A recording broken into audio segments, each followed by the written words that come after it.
पूरा हिंदुस्तान साउथ से नॉर्थ हम चले हैं, 3500 किलोमीटर हो गए। और मैं सोच रहा था ऐसे ही कुछ साल पहले मेरा जो परिवार जम्मू कश्मीर में रहता था, जैसे मैं जम्मू कश्मीर की ओर आया हूं वैसे ही मेरा परिवार जम्मू कश्मीर से उत्तर प्रदेश गया होगा।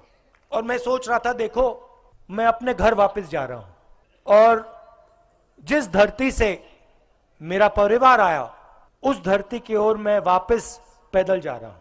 तो जब व्यक्ति जड़ की ओर जाता है उसको सीखने को बहुत कुछ मिलता है, राइट?